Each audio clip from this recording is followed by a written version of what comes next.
and welcome to the Content Bite, a podcast for freelancers who use their words to make money. I'm Rachel Smith, a freelance journalist, copywriter, and content producer. I'm also the founder of Rachel's List, a jobs board and community for Australian writers and other creatives. And I'm Lynn Testoni. I'm a journalist and a content writer as well. Rachel and I are your weekly co-hosts, and every week we're bringing you all kinds of tips, tricks, and some fabulous guests to help you make the most of your freelance business. This podcast is sponsored by our good friends at Rounded, easy accounting and invoicing software made just for Australian freelancers and sole traders. It's everything you need to make freelancing easier. Find out more at rounded.com.au. Also, if you're a gold member of Rachel's List, Rounded is giving you 20% off an annual subscription plan. Upgrade to gold membership for all the details. Hi, Rach. How are things? Good. Very busy this week. Keeping all the balls in the air. How's things with you? You're away, I can tell by your background. Yes, I am. I'm sitting in the South Coast, which is just lovely. It's rained all week, but we've had lots of beach walks, which is really nice, and working the whole time, but it's nice to intersperse them with walks along the beach. Even though I'm out here and being a little isolated, something we did touch on last week was the need for a freelance tribe. And that's something we're going to chat a little bit more today with our new guest, Martin Sully from Snapper Studio. Yes, Martin actually crossed my radar recently with a quiz, because I love a quiz, as you know. I think we've even had a quiz strategist on the podcast, which is a great episode that you should hunt down if you haven't heard that. But I think more people are using them as lead magnets, and he is a very interesting guy. So we're going to chat to him about his business, which is all about print design, branding and web design, and also about the networking group that he's created called Chatterbox. So why don't you start by reading a bio for Martin, and then we'll get him in the hot seat. Yeah, I'd love to.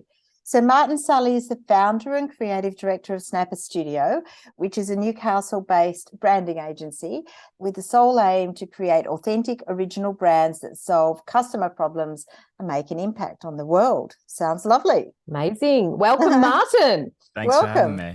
Yeah, I really loved your quiz, actually, even though I did get that question wrong about donuts. I've been thinking about that a lot. Is that the first sort of quiz lead magnet that you've put together? Yeah, so that's it's the first one I've done, and I've done other lead magnets, but they always end up asking people too much, so there's less engagement with it. This one was short and snappy so that people could just dive in there, do a task that actually focused on their business and kind of driving their brand forward. But yeah, the idea kind of came from a business coach of mine, told me about this $10 Mercedes offer, which is like a small price tag offer. In this case, it was free, but adds a lot of value to the customer in the end. So that's a lovely idea. And do you find that people are kind of inspired to go and do a quiz because it's a bit of fun? Like, is it much more successful than other types of lead magnets you've tried?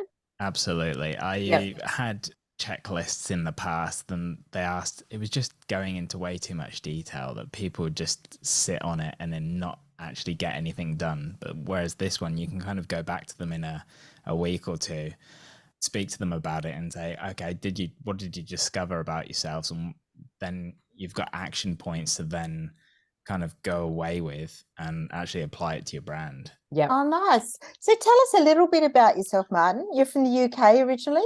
Yeah. How did you end up here, and Newcastle in particular? Yeah. I grew up around the beaches in the southwest of the UK and moved to Coventry, which is, if you don't know the geography of the UK, that's basically landlocked right in the centre, 3 hours plus to any other beaches. Then I kind of missed the beaches, but my brother-in-law then married an Aussie, and he moved out here, and the rest of the family over a Sunday dinner, basically my wife's parents all visited, came back and said, we're moving to Australia. And we were like, oh, okay, we'll come. Because we were thinking about it anyway. And it was just, long story short, we ended up moving as well, but spent a year in New Zealand between ending up in Newcastle.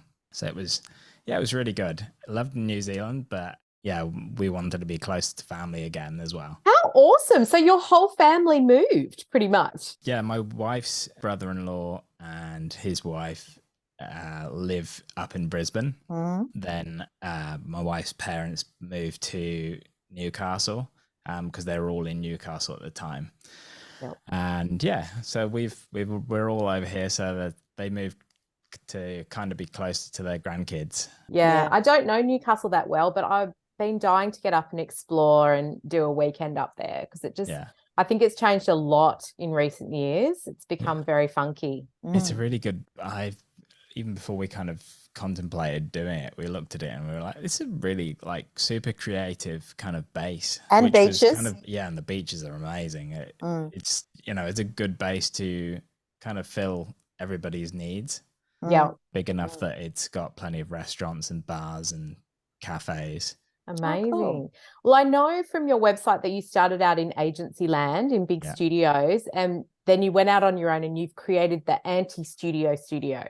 So tell us about that. Sounds interesting. Yeah. That's my cheeky outlook on kind of how I found agency life and the kind of the pitfalls and the problems that come with working in big agencies for big brands. There's always things going on that I didn't really resonate with me.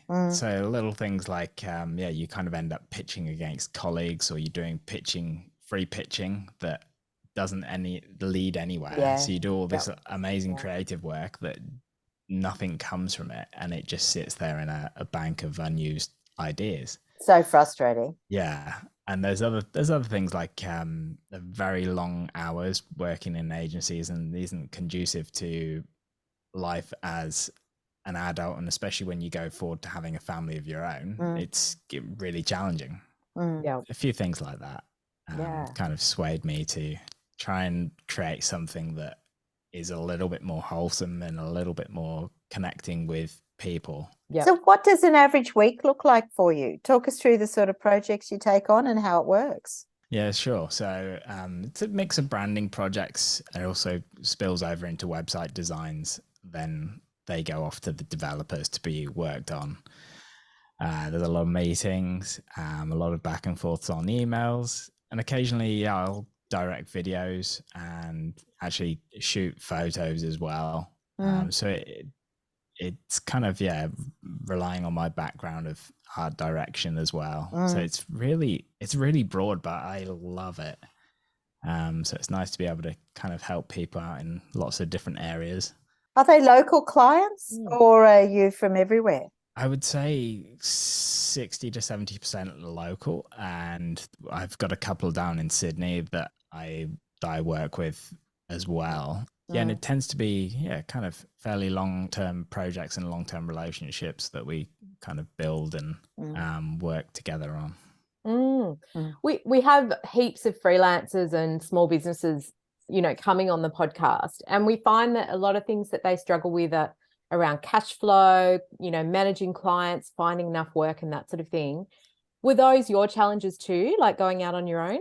Absolutely. I think finding work when I first moved over was really challenging because Newcastle itself is really tight knit as well. Yeah.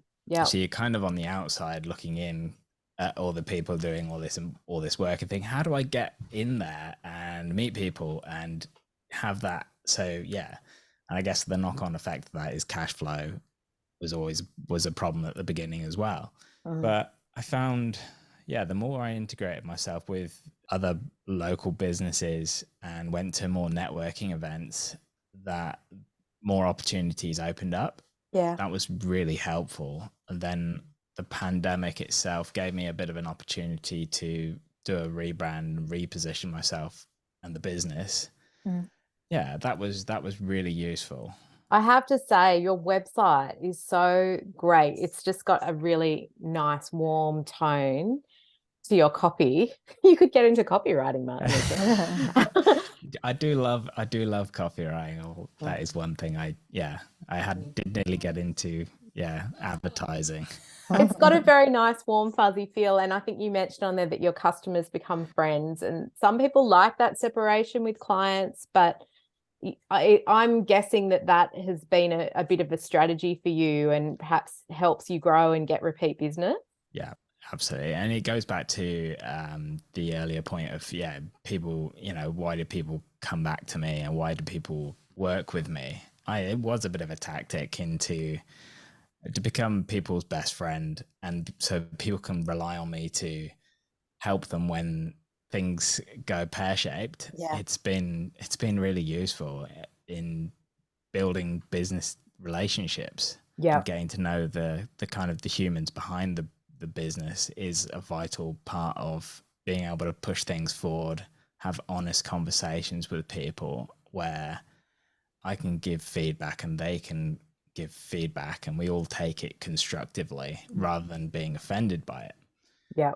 It just helps us solve problems together and get to an end result faster and more cost effectively as well.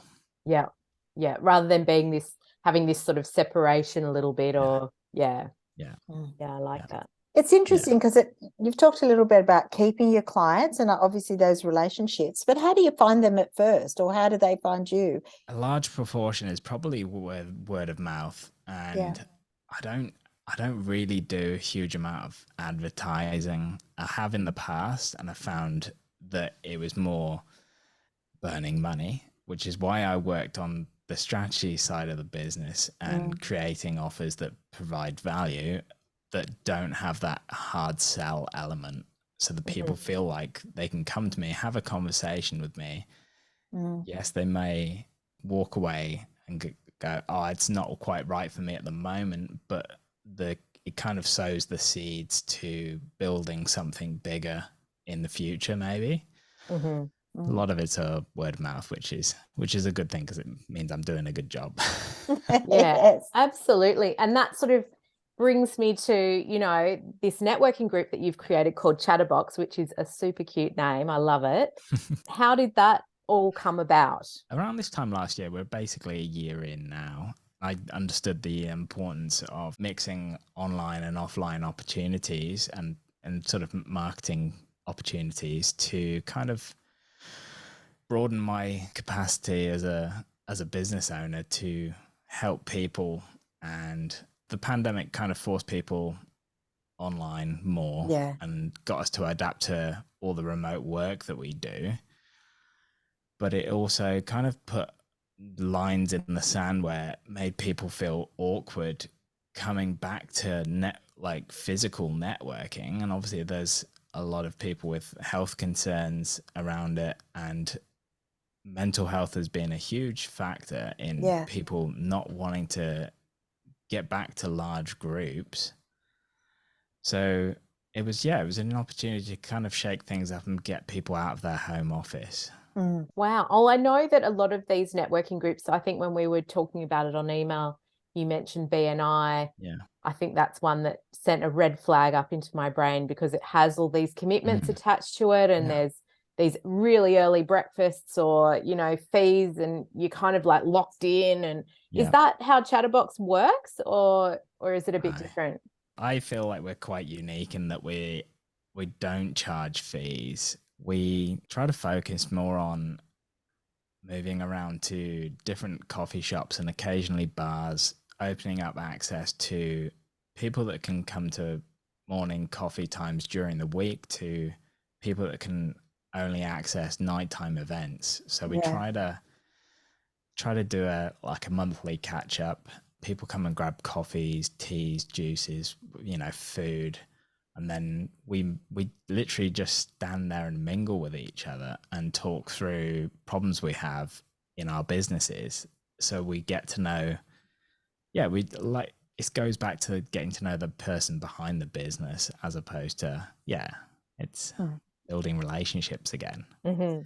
So as I mentioned, there's no fees, and the majority of people probably don't feel like they fit with the stricter groups like BNIs or other sort of networking groups, because they have family commitments that means they can't get to the early morning starts, or we started off with I think 3 people.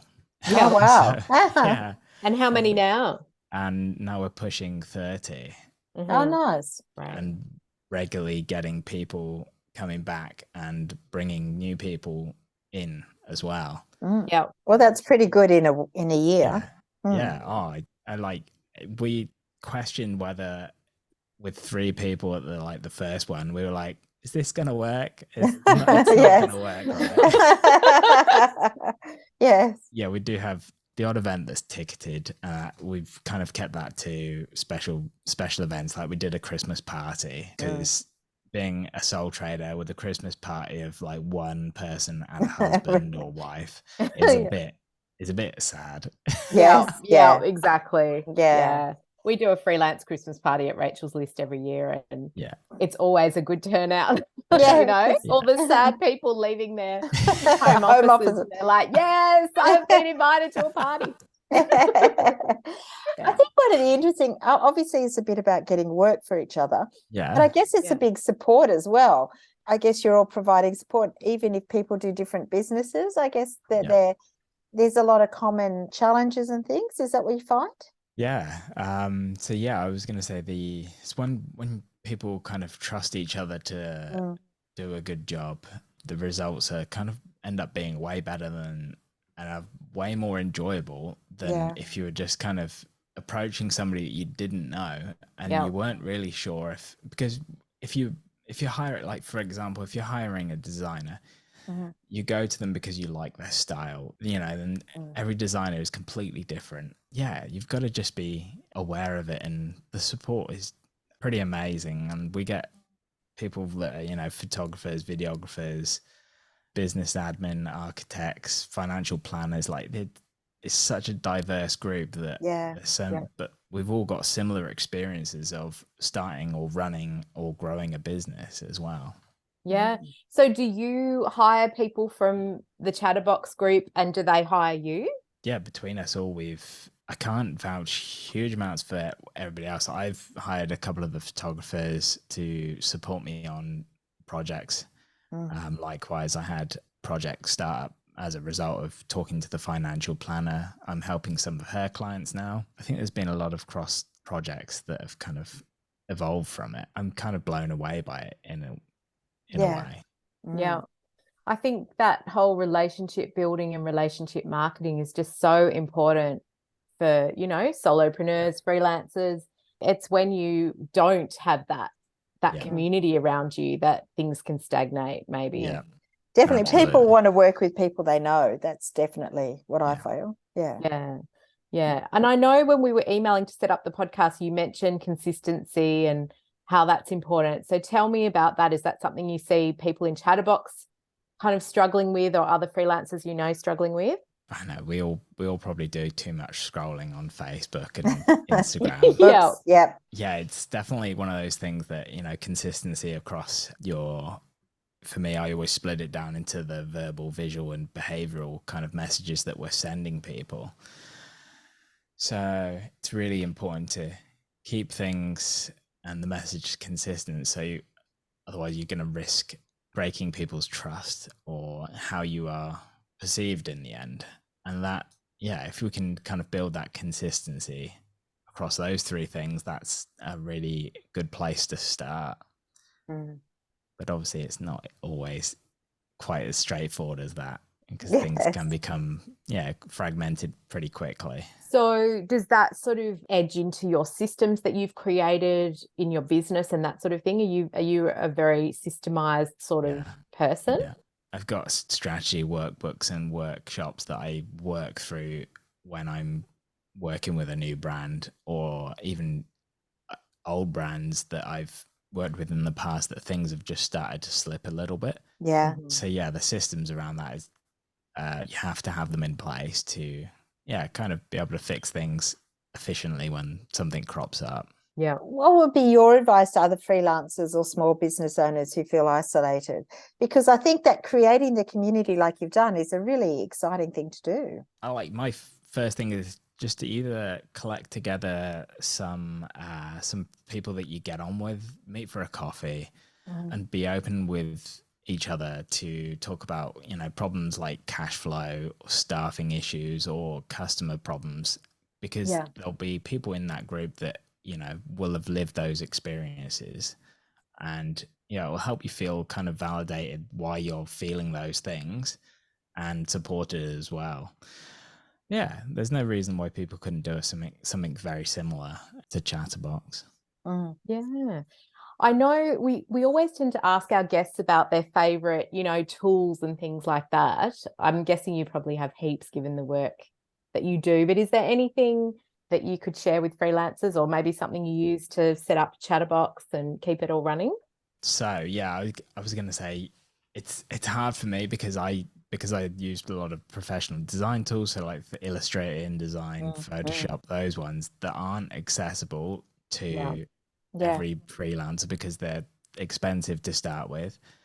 But if you can get to grips with Canva or a similar tool like Adobe Express, which I believe you can have like a cheap subscription to that as well. Yeah, I keep thinking of looking at Adobe Express. I get lots of emails about it. Yes. It's not as full feature packed as Canva yet. Yeah. It's the only thing against Adobe Express at the moment. Whereas Canva, you can kind of, if you pay for the professional one, you can upload the fonts that you use in your brand. You can set up templates. You can get approval processes in place so that if somebody else does designs on your behalf, you can then approve them for use. And I believe you can schedule things now in Canva too. Yeah, you can. So it's a really useful tool, but I do suggest, avoiding the templates that are kind of in there already. And if you can, build some that fit your own brand. That's a really good way to keep things consistent, but also have your sort of personal and your personality injected into it still without looking like everyone else. Yes. Oh, that's interesting. I mean, I don't use Canva not, but Rachel's really good at Canva. She does all the content bite things. Yes, I use it for everything, like for client stuff as well as Rachel's list and all of our marketing stuff. Yeah, it is. It's so powerful. Yeah, it is a great tool, and they similar to the Adobe Express, they're always adding new things and adding options. I don't know when they did add the apps that you can have like integrations with apps now as well. So it's you can start adding QR codes to your work as well, which is quite cool. Love a QR code, Martin. I'm yeah, so do you know what when I first started and got out of uni, I'd using them probably what was it, 16 years ago or so, 17 years ago. QR codes were like almost like, why do I need what's the purpose? Now we're just so used to using them, having spent the last 3 years of the pandemic using them, but people are just like, actually they're quite useful now. I just did a client postcard she's a kinesiologist, and she wanted a postcard to give to people, and I was like, yes, finally I can put a QR code on something. And she loved it, and it's really good. Brilliant. But I wanted to know, with the Chatterbox group, how do you kind of stay together, connect and communicate? Do you have a Slack channel or something like that? So we haven't at the moment, and there's talk and there is plans to, because everything's free at the moment, and there's two of us that basically co-founders.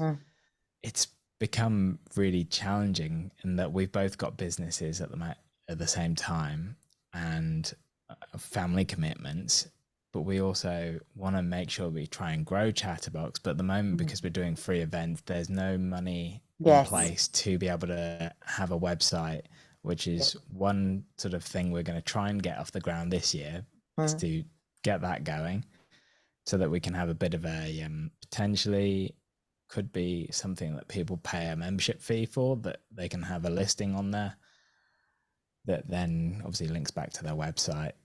But a Slack channel would be pretty useful as well, I think. I think people I hadn't even thought about that, so that's you take that. I love that. Absolutely. And maybe like you could have other arms of Chatterbox. You could have a Sydney arm, you could have it has been muted, and I was like, I don't know how that's like, it could be fairly easy to do, but I guess it's getting people in the right position and knowing people that trust that they can kind of control things and make sure that, I guess, that effectively we're creating a bit of a brand that is able to adapt to new places without being confusing for people. Definitely. So it has been thought about, whether we do like a Chatterbox Central Coast or Chatterbox Hunter Valley. But long term, I think the plan is to move into the Hunter Valley as well. Because there's a lot of businesses up there. Really interesting. Very smart. Yeah. Yeah, it's been a really cool journey. It's been one of those goals that I had when I first moved over, is to integrate myself with the community and really start building something. And it's taken close to 7 years for it to start happening. These things take time, though. They do. I think 7 years is like, pretty fast considering, you know. Yes. It's so fascinating talking to Martin. I really appreciate you coming on the podcast today. Tell us a little bit about where people can find you and connect with you, and maybe even Chatterbox. Yeah. So if I'm happy to connect up with people on Instagram or LinkedIn. I'm fairly active on both. So if you either search for myself, Martin Sully, or if you're on Instagram, snapper.studio, and Chatterbox is chatterbox.au. On Instagram. Yeah, on Instagram. Yeah. Okay. Amazing. Oh, thank you. Thank you, Martin. It's been fantastic hearing about your work and about Chatterbox. That brings us to the end of this week's episode, but we'll pop all the details about Martin and Chatterbox into the show notes so you guys can find him. Thanks again to our sponsors, rounded.com.au, because they're easy in accounting and invoicing software, and they're just made for Australian freelancers and sole traders. So go to rounded.com.au. And thanks for listening. I think we will be back next week with another guest. We will. We've got some really lovely guests planned and everything. It's so great. I mean, I think we have this lovely community as well, Rach, and I think that's one of the things we liked about hearing Martin's story, is so much about community and relationships. It's so great. important. Thanks for listening, everybody. We'll see you next week. Yeah. Thanks. Bye.